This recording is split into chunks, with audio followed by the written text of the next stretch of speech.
Bueno, siguiendo con la charla de aparato cardiovascular patológico 2, vamos a esta segunda parte a ver cómo la parte clínica nos va a ayudar a ver qué tipo de estudio vamos a solicitar.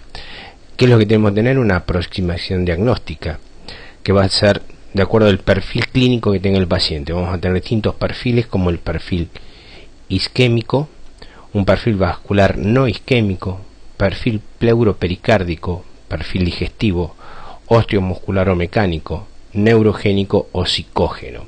Eso va a estar determinado de acuerdo a la clínica del paciente. O sea, ustedes van a hacer la encuesta del paciente, la entrevista, van a ver cuál es su estado general y en base a ello van a ver qué perfil de estos van a aplicar.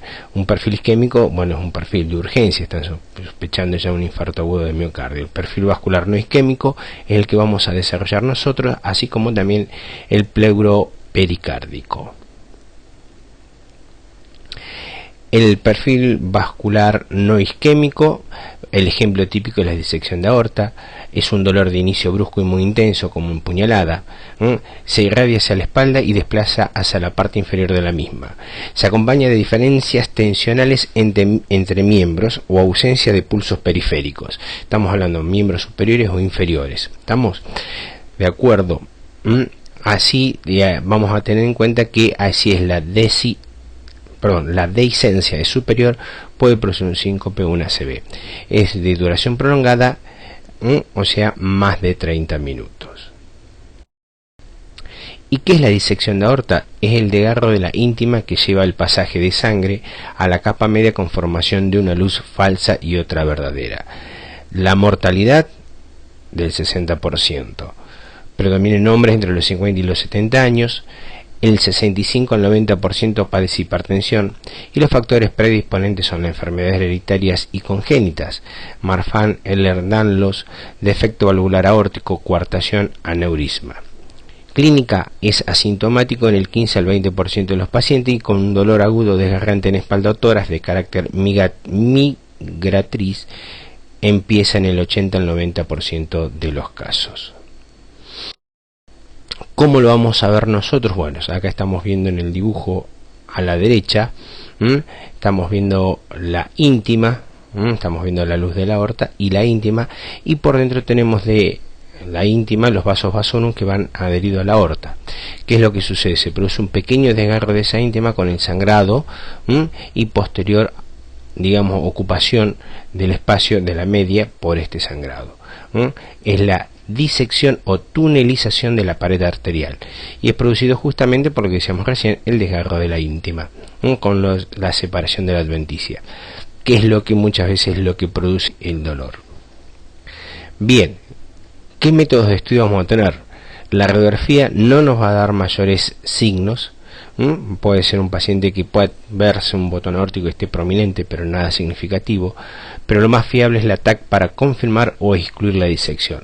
La resonancia nos va a servir para valorar la extensión y la permeabilidad de las ramas aórticas y presencia de colecciones hemáticas. ¿Cómo la vamos a clasificar? Y bueno, va a estar clasificada de acuerdo si afecta a la aorta ascendente o descendente. Si es aorta ascendente, vamos a clasificarla como Stanford A. Si no, Stanford B, si afecta a la aorta descendente. La aorta ascendente, el tratamiento va a ser quirúrgico, mientras que en la descendente va a ser tratamiento médico o quirúrgico, dependiendo ya de acá del compromiso. Acá en el dibujo, en la parte inferior, estamos observando el desgarro en la aorta ascendente. Fíjense ustedes cuál es el mayor compromiso. El mayor compromiso son el nacimiento de los grandes vasos, no así en la aorta descendente, donde el compromiso es mucho más leve. Todo va a depender de la longitud de la misma. Acá estamos viendo una ecografía. La ecografía puede ser útil en algunos casos, no necesariamente, pero sí puede observarse. Estamos viendo un corte donde vemos el ventrículo izquierdo. Acá hay un pequeño derrame pericárdico en esta zona que es anecogénica. Fíjense ustedes las paredes del ventrículo izquierdo, y por detrás del ventrículo izquierdo vemos la aorta. y por dentro de la aorta se ve una imagen hiperecogénica que con el Doppler la veríamos que se moviliza. Acá estamos viendo la misma imagen con Doppler, donde estamos viendo un pequeño flap a dicho nivel. Los hallazgos en tomografía son: sin contraste puede haber desplazamiento de las calcificaciones, o sea, ¿por qué se produce el desgarro de la íntima? Muchas veces porque hay placas de ateroma que pueden estar calcificados o no, y producen un adelgazamiento de la misma y su posterior ruptura, y eso puede producir el desplazamiento de esas calcificaciones. Con contraste vamos a ver el defecto de relleno lineal en el interior del vaso con una luz falsa y una luz verdadera. La luz verdadera es por donde circula la sangre, la luz falsa es el hematoma es la disección, digamos, que se produce de la aorta. Acá estamos viendo una tomografía axial computada con contraste iodado endovenoso, donde podemos observar en la imagen a la izquierda, vemos el callado de la aorta y vemos una pequeña imagen lineal hipodensa. Fíjense en ustedes que si vamos hacia la parte más inferior, estamos viendo acá la aorta ascendente, al lado de la columna estamos viendo la aorta descendente. Entre ambas imágenes redondeadas densas vemos lo que es los bronquiofuentes derecho e izquierdo y la arteria pulmonar. En la parte anterior entonces la aorta ascendente con el flap, esa imagen lineal hipodensa, y por detrás estamos viendo la aorta descendente. Esto sería una disección tipo A. En el corte donde vemos únicamente, digamos, con ventana pulmonar, un corte de tomografía donde vemos la arteria pulmonar del lado derecho, vemos la aorta ascendente y descendente con una aorta ascendente aumentada de diámetro con un pequeño flap, igual a lo mismo que la aorta descendente, donde acá sí está afectada la descendente. Fíjense en ustedes, contraste, zona hipodensa, contraste, zona hipodensa. Entonces tipo A o proximal, que afecta a la aorta ascendente, y en este caso está afectando a las dos. Acá tenemos otra tomografía también con ventana mediastinal. Fíjense en ustedes, en la parte superior estamos viendo un corte a nivel del callado de la aorta, donde se ve una imagen lineal hiperdensa que corresponde al flap. Acá está sin contraste. Sin contraste podemos ver una imagen hiperdensa. Con contraste, fíjense en ustedes, de mismo corte, mismo nivel de corte, estamos viendo el flap que se ve hipodenso, ¿sí? Entonces este es otro tipo, digamos, de disección también A. La disección tipo B o distal es cuando la aorta ascendente no se encuentra afectada. Acá estamos viendo, por ejemplo, una tomografía donde todavía tiene contraste endovenoso, pero no llegó a la aorta. Fíjense en ustedes que la aorta está hipodensa todavía. Estamos viendo la arteria pulmonar y la aorta ascendente. En un segundo tiempo vemos aorta ascendente hiperdensa, tronco de la arteria pulmonar hiperdenso, bronquiofuente izquierdo que es hipodenso, esa imagen cilíndrica, y por detrás estamos viendo, por detrás y al lado de la columna estamos viendo una imagen redondeada con un área central, digamos central y anterior bien hiperdensa, que corresponde al medio de contraste, a la luz verdadera, y por detrás, separado por una línea hipodensa, vemos una imagen densa también que corresponde a la luz falsa. Con el paso del contraste y en cortes más tardíos, fíjense en ustedes cómo las dos toman la misma densidad y podemos ver el flap de la disección. Esto sería una disección tipo B. Otro paciente, otra tomografía, también con contraste. Fíjense en ustedes, estamos acá a nivel de carina y un corte a nivel infracarinal. El superior es a nivel de carina, donde vemos una imagen hipodensa que corresponde al flap, que lo continuamos en los cortes inferiores, llegando ya, estamos viendo las 4 cavidades cardíacas con medio de contraste, todo ventana mediastinal. Vemos el mismo flap que se continúa hacia la parte inferior de la aorta torácica. Tipo B. Ahora, ¿cuál es la diferencia entre aneurisma y disección? En la disección dijimos que es una ruptura de la íntima de la aorta. En cambio, el aneurisma es una dilatación anormal e irreversible de la luz aórtica, generalmente mayor a 4 centímetros de diámetro y que compromete todas sus capas en el segmento dilatado. O sea, acá no hay ruptura de íntima. ¿Estamos de acuerdo? Entonces, en el aneurisma aórtico no hay ruptura de capas, digamos, dentro de la aorta, sino que están todas comprometidas en la dilatación. Bien, como comentábamos recién, la diferencia entre aneurisma y disección de aorta es que en el aneurisma no hay lesión de la pared, sino que se produce una dilatación de toda la pared, un adelgazamiento de la pared.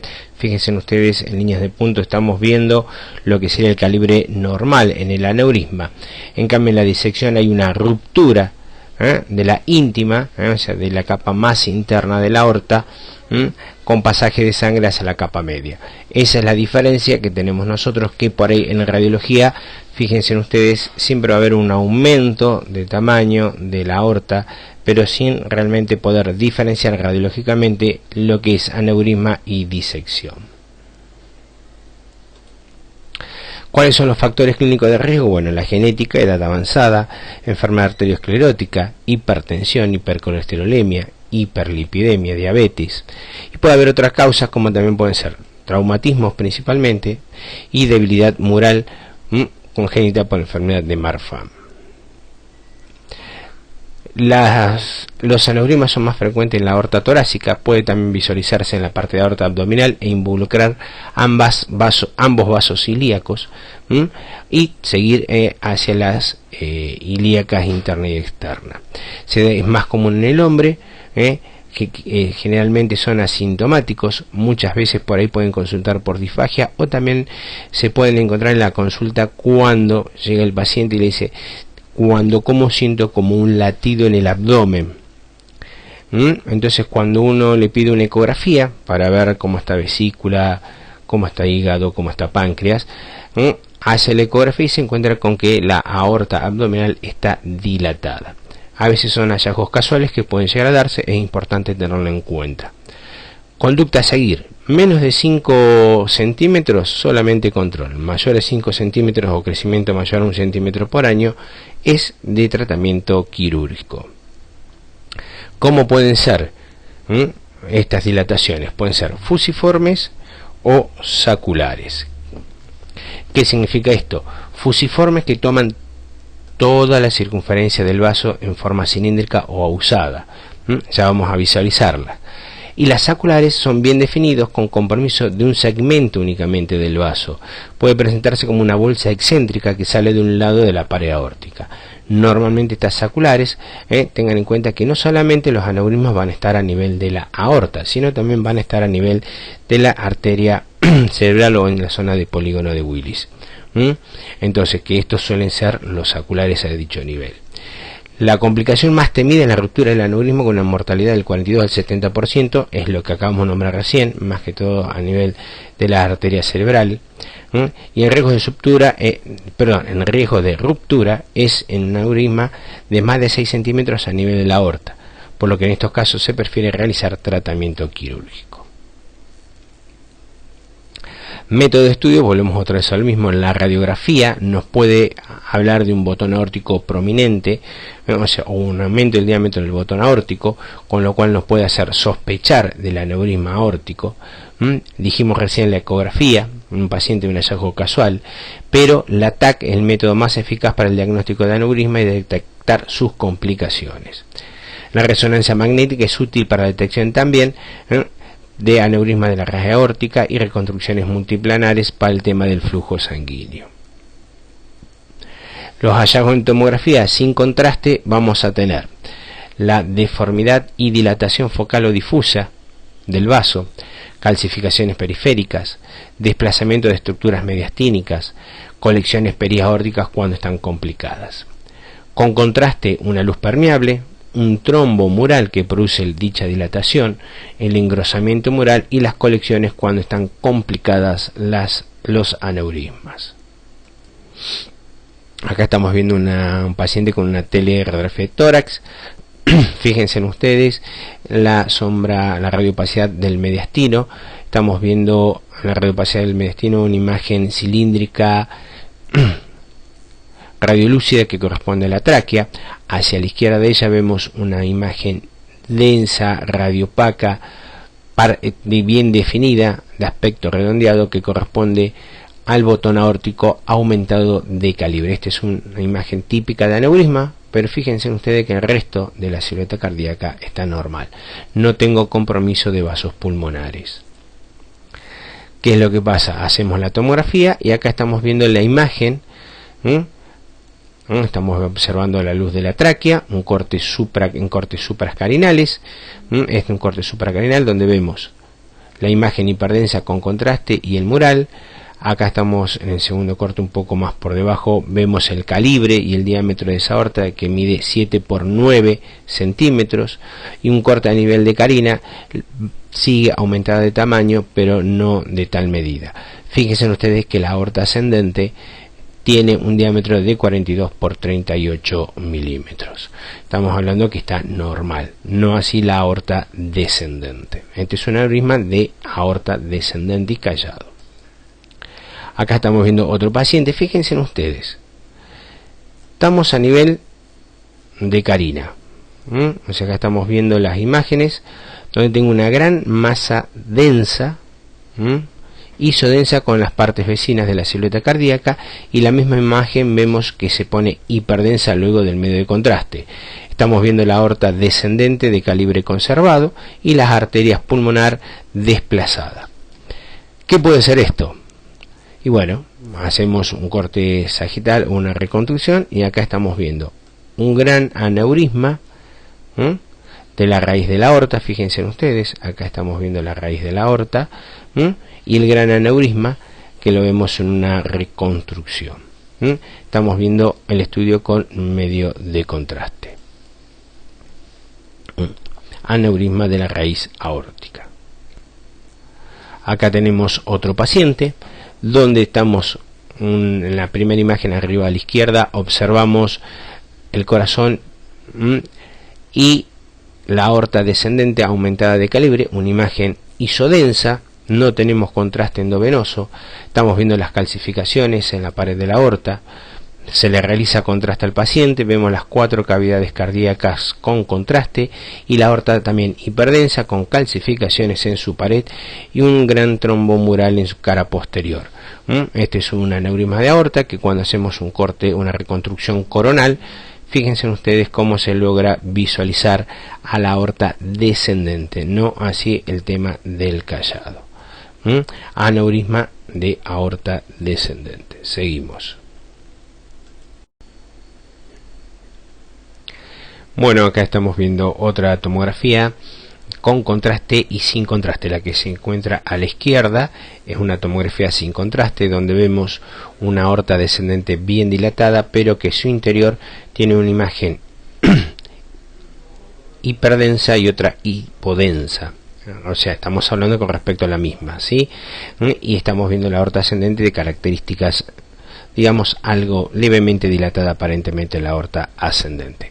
Cuando hacemos el contraste endovenoso iodado, observamos la aorta ascendente aumentada de calibre y estamos observando la aorta descendente aumentada de calibre y con un gran trombo mural, ¿sí? Fíjense en ustedes, esto es la dilatación de la aorta descendente. Estamos viendo lo que corresponde al esófago, al lado de la misma, y la tráquea, una imagen hipodensa mucho más, de mayor volumen con respecto al esófago y con paredes más finas. Entonces, aneurisma con trombo mural. Los hallazgos en resonancia: dilatación de aorta, vacío de señal cuando hay flujo laminar, detección del trombo, y la desventaja es no detecta calcificaciones. Ese es el gran problema que tiene la resonancia.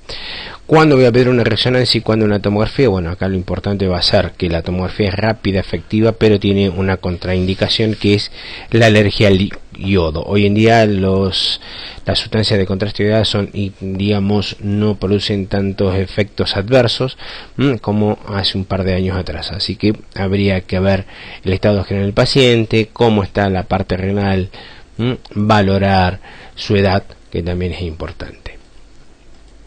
Entonces, en resonancia, fíjense ustedes, acá estamos viendo una imagen hipointensa que tiene en su pared una formación sacular. Esto es un aneurisma sacular de la aorta, del callado de la aorta. ¿Lo ven? Acá estamos viendo la imagen de la aorta ascendente en la parte anterior hipointensa y la aorta descendente hipointensa. Cuando se le hace una angioresonancia con gadolinio, fíjense en ustedes, estamos viendo la aorta ascendente, callado de la aorta y aorta descendente. Dentro del callado de la aorta vemos una imagen sacular que corresponde a la visualizada en las secuencias anteriores, hacia el T2. Aneurisma sacular del callado. Acá tenemos otro paciente donde en este caso se le hizo una angio. Fíjense en ustedes como vemos el aneurisma sacular. Lo que hemos visto recién eran aneurismas fusiformes. Estos son aneurismas saculares. ¿Qué es lo que se hace a estos pacientes? Se le coloca una malla, una prótesis vascular, que acá la estamos observando, que muchas veces la pueden visualizar en la radiografía de tórax, en el frente y en el perfil, para que no siga más su extensión. Acá también podemos observar una línea hiperdensa, perdón, hiperdensa no, radiopaca, de 1 milímetro, que corresponde a la cisura menor. En tomografía podemos hacer las reconstrucciones. Fíjense en ustedes, acá estamos viendo el nacimiento de la aorta, callo aórtico, aorta descendente. Vemos imágenes hiperdensas en las paredes de la aorta, que son calcificaciones vasculares. En la imagen del medio está hecho el estudio con medio de contraste. Fíjense en ustedes acá el calibre de la aorta descendente próxima a su, digamos, en la parte inferior del tórax, aumentada de calibre. Y un corte coronal de la misma imagen. Si hacemos las reconstrucciones, acá la estamos viendo a la malla, y estamos viendo la otra imagen sacular que veíamos hace un ratito, que es esta que está con respecto a la aorta descendente. Bueno, ¿qué es la coartación de aorta? Coartación de aorta es la estenosis congénita de la aorta torácica descendente proximal. Hay dos tipos, una justaductal y una preductal. ¿Qué es lo que produce? Una sobrecarga sistólica e hipertrofia del ventrículo izquierdo, con dilatación pre y post estenosis, y un desarrollo de circulación colateral, que esto es lo que podemos llegar a ver algunas veces. ¿Y dónde lo vamos a ver esa circulación colateral? En las radiografías. Casos leves, tórax normal. Si no, vamos a tener el signo de la figura en 3 en las muescas costales. Veamos qué es lo que tenemos. Acá tenemos una coartación de aorta, fíjense en ustedes, tenemos un agrandamiento del ventrículo. Acá en la imagen a la derecha, donde vemos la región costal del tórax, fíjense en ustedes, donde están las flechas negras, se una pequeña imagen, digamos que toma aspecto cóncavo hacia abajo. Acuérdense ustedes que por debajo, por el borde inferior de las costillas, van los vasos intercostales. ¿Qué es eso? La imagen característica que vamos a tener cuando tenemos una coartación de aorta. Acá tenemos la imagen también debido a la dilatación a nivel del esófago. Y acá vamos a ver la zona de la coartación con dilatación y estenosis. Fíjense ustedes, una dilatación. Acá está la área de estenosis y la dilatación postestenótica. Esto es con contraste iodado, estos estudios, son tomografías. Acá vamos a ver en la placa de tórax, estamos viendo un corazón, digamos que no está muy aumentado de tamaño, pero fíjense en ustedes que en el borde inferior de las costillas, ven, ahí estamos visualizando cómo están, digamos, deformadas el borde inferior, y si nosotros les hacemos una angio al paciente, vemos que esas imágenes se marcan mejor. Todo esto es la circulación colateral que tienen los vasos. ¿Estamos de acuerdo? Seguimos con la próxima imagen. Acá estamos viendo todo lo que es la circulación que se da general. Acuérdense que esta coartación de aorta no permite que llegue la sangre a la aorta descendente y se produce su pasaje a través de las arterias intercostales. Otros síndromes aórticos agudos, vamos a tener el hematoma intramural, o sea, no hay ruptura de la íntima de la aorta, pero se produce una ruptura de los vasos vasorum a nivel del segmento medio de la pared de la aorta, y muchas veces estamos viendo la imagen del trombo mural, que era lo que habíamos visto en la tomografía anterior, cuando vimos dilatación de aorta, porque eso produce un aumento de calibre. Esto se encuentra en la media, no está afectado en lo que es la íntima.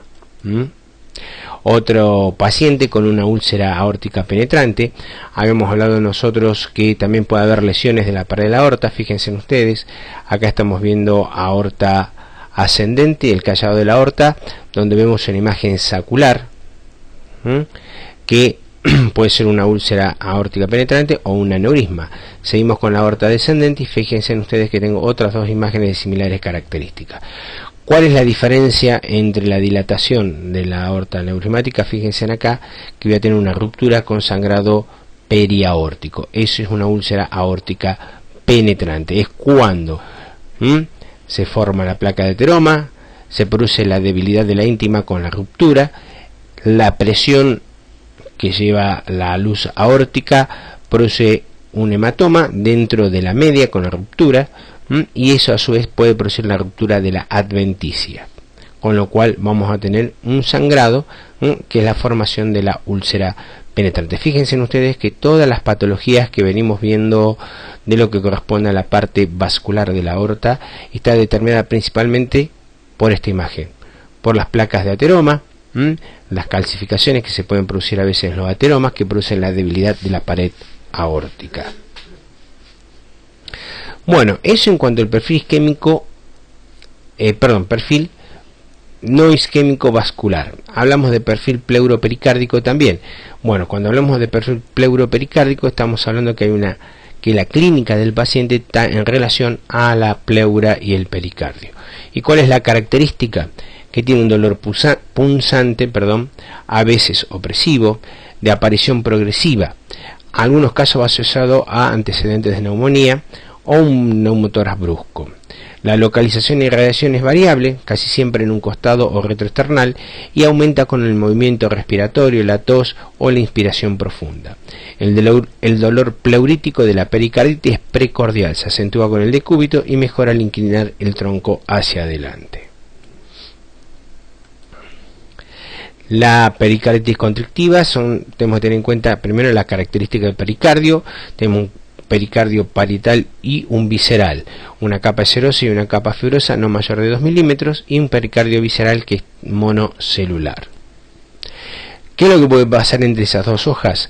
Entre esas dos hojas pueden suceder que haya líquido o sangre, y debemos evaluar, además de la seriedad del derrame, una serie de parámetros para valorar la existencia del compromiso hemodinámico. Entonces, ¿cuál va a ser el estudio para valorar una pericarditis? La ecografía principalmente, porque ahí podemos evaluar con la ecocardiografía cómo están trabajando los volúmenes, las cavidades. ¿Qué lo puede producir? Puede producir como grave un colapso de aurícula derecha, suele ser el primer signo ecocardiográfico en aparecer. Colapso diastólico de ventrículo derecho, variación respiratoria mayor a un 25% del flujo llenado mitral, variaciones respiratorias de la velocidad del flujo aórtico, variación respiratoria del diámetro diastólico del ventrículo izquierdo, dilatación y colapso inspiratorio de la vena cava inferior. Acá estamos viendo en las imágenes un corte donde observamos lo que es el ventrículo izquierdo, aurícula izquierda al nacimiento de la aorta, donde vemos un pequeño derrame, una imagen digamos hipoecogénica, no llega a ser anecoica. Fíjense en ustedes que tengo algunos ecos en su interior, que no está hablando de un derrame pericárdico. Acá en un corte de 4 cámaras vemos ventrículo izquierdo, ventrículo derecha, aurícula izquierda, y vemos un derrame, una imagen acá en este caso anecoica, por detrás de lo que corresponde a la aurícula. Eso me está hablando que son derrames pericárdicos. Ahora, ¿cómo lo voy a ver yo por tomografía y resonancia? Bueno, fino, aparece entre dos capas de grasa el pericardio, tiene un grosor en sístole de 1.7 y 1.2 en diástole en promedio. de un hemopericardio y queda la calcificación que no se visualiza en resonancia.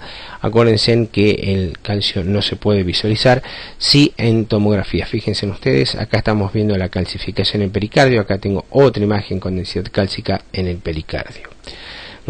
Acá estamos viendo otro paciente, fíjense ustedes la ecografía, donde estamos viendo aurícula derecha, ventrículo derecho, ventrículo izquierda, aurícula izquierda, donde tengo una imagen hiperecogénica por detrás de la silueta cardíaca que corresponde a un hemopericardio. Acá estamos viendo otro paciente con una imagen densa rodeando el pericardio, rodeando a la silueta cardíaca con contraste, que me demuestra también la misma característica, un hemopericardio, que en resonancia lo podemos visualizar de esta manera, ¿sí? El asterisco se encuentra ubicado en lo que corresponde a la aurícula derecha. Bueno, en radiografías también puedo ver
bueno,